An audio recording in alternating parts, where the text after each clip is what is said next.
जय सिया राम साथियों। देवताओं और धरती के प्रार्थना पर भगवान ने ब्राह्मणों, गायों, देवताओं और संतों की रक्षा के लिए मनुष्य रूप में अवतार लिया। वे अज्ञान से भरी माया, उसके तीनों गुणों सत्व, रज, तम और बाहरी भीतरी इंद्रियों से बिल्कुल ऊपर हैं। उनका शरीर दिव्य है, जो उनकी अपनी इच्छा से प्रकट हुआ है, किसी कर्म के बंधन या भौतिक पदार्थों से बना हुआ नहीं है। जब बच्चे के रोने की बहुत ही प्यारी आवाज सुनाई दी तो सारी रानियां जल्दी जल्दी दौड़ती हुई आ गईं। दासियां खुशी से इधर उधर दौड़ने लगी। पूरे नगर के लोग आनंद में डूब गए। दशरथ पुत्र जन्म सुनि काना, मानहु ब्रह्मानंद समाना। राजा दशरथ जी पुत्र का जन्म कानों से सुनकर मानो ब्रह्मानंद में समा गए। मन में अतिशय प्रेम है, शरीर पुलकित हो गया, आनंद में अधीर हो गए। बुद्धि को धीरज देकर और प्रेम में शिथिल हुए शरीर को संभालकर वे उठना चाहते हैं। जाकर नाम सुनत शुभ होई, मोरे गृह आवा प्रभु सोई। परमानंद पुरी मन राजा, कहा बुलाई बजाओ बाजा।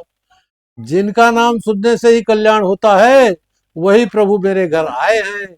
यह सोचकर राजा का मन परम आनंद से भर गया और उन्होंने बाजे वालों को बुलाकर कहा कि बाजा बजाओ। गुरु वशिष्ठ के पास बुलावा गया। वे ब्राह्मणों को साथ लिए राजद्वार आए।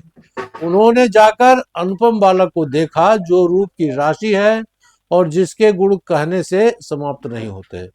फिर राजा ने नांदी मुख श्राद्ध करके सब जातक कर्ता संस्कार आदि किए और ब्राह्मणों को सोना, गौ, वस्त्र और मणियों का दान दिया। ध्वजा, पताका और तोरणों से नगर छा गया। जिस प्रकार से वह सजाया गया, उसका तो वर्णन किया ही नहीं जा सकता। आकाश से फूलों की वर्षा हो रही है। सब लोग ब्रह्मानंद में मग्न हैं। स्त्रियां झुंड की झुंड मिलकर चली। स्वाभाविक श्रृंगार किए ही वे दौड़ पड़ी। सोने का कलश लेकर और थालों में मंगल द्रव्य भरकर गाती हुई राजद्वार में प्रवेश करती हैं। वे आरती करके निछावर करती हैं और बार बार बच्चे के चरणों पर गिरती हैं। मागध, सूत, बंदीजन और गवैये रकुल के स्वामी के पवित्र गुणगान करते रहते हैं। राजा ने सब किसी को भरपूर दान दिया। जिसने पाया उसने भी नहीं रखा, लुटा दिया। नगर की सभी गलियों के बीच बीच में कस्तूरी, चंदन और केसर की कीच मच गई। घर घर मंगलमय बधावा बजने लगा, क्योंकि शोभा के मूल भगवान प्रकट हुए। नगर के स्त्री पुरुष के झुंड जहां का तहां आनंद मग्न हो रहे हैं। कैकेयी और सुमित्रा, इन दोनों ने भी सुंदर पुत्रों को जन्म दिया। उस सुख, संपत्ति, समय और समाज का वर्णन सरस्वती और सर्पों के राजा शेष जी भी नहीं कर सकते। अवधपुरी सोहई यही भांति, प्रभु ही मिलन आयु जनु राति। देखी भानु जनु मन सकुचानी, तदपि बनी संध्या अनुमानी। अवधपुरी ऐसी शोभायमान हो रही है, मानो रात्रि प्रभु श्री राम से मिलने आई हो। पर जब उसने सूर्य को देखा तो वह लज्जित हो गई।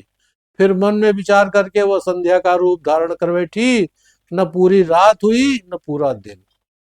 धूप से उठता हुआ धुआं ऐसा प्रतीत होता है मानो संध्या का अंधकार हो, और जो अबीर गुलाल उड़ रहा है वह संध्या की लालिमा लाली जान पड़ता है। महलों में जुड़े मणियों के समूह आकाश के तारों जैसे प्रतीत होते हैं, और राजमहल का कलश मानो श्रेष्ठ चंद्रमा हो। राजमहल में जो कोमल स्वर में वेद पाठ हो रहा है, वही ऐसा लगता है जैसे समय के अनुसार पक्षियों की मधुर चहचहाट हो। इस अद्भुत और दिव्य दृष्टि को देखकर सूर्यदेव भी अपनी गत भूल गए और उन्हें यह ध्यान ही नहीं रहा कि एक पूरा महीना कब बीत गया। एक पूरा महीना बीत गया। इस पर रहस्य को कोई नहीं जान पाया। सूर्यदेव अपने रथ सहित वहीं रुक गए, तो फिर रात्रि कैसे होती। अर्थात श्री राम के जन्म महोत्सव में ऐसा आनंद और दिव्यता थी कि काल समय भी अपनी गति भूल गया। सूर्यदेव भगवान श्री राम का गुणगान करते हुए आगे चले। इस अद्भुत अनुष्ठान और महोत्सव को देखकर देवता, मुनि और नाग अपने अपने भाग्य की सराहना करते हुए अपने लोकों को लौट गए। भगवान शंकर कहते हैं, हे पार्वती, तुम्हारी बुद्धि श्री राम के चरणों में चल है, इसलिए मैं तुम्हें एक गुप्त रहस्य और बताता हूँ। उस समय काकभूसुंडी और मैं दोनों वहां उपस्थित थे, पर मनुष्य रूप में होने के कारण कोई हमें पहचान न सका। हम दोनों परमानंद और प्रेम के रस में डूबे हुए थे। गली गली तन मन की सुध भूलकर मस्त फिर रहे थे। फिर यह पवित्र और शुभ चरित्र वही जान सकता है जिस पर श्री राम की कृपा हो।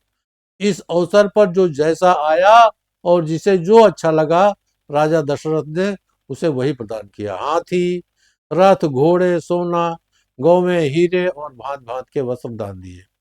राजा ने सबके मन को संतुष्ट कर दिया। इससे प्रसन्न होकर लोग जहां तहां आशीर्वाद लेने गए। तुलसीदास के स्वामी चारों राजकुमार चिरंजीव हों, तब नामकरण संस्कार का समय जानकर राजा दशरथ ने महाज्ञानी मुनि श्री वशिष्ठ जी को बुलवाया। जय सिया राम।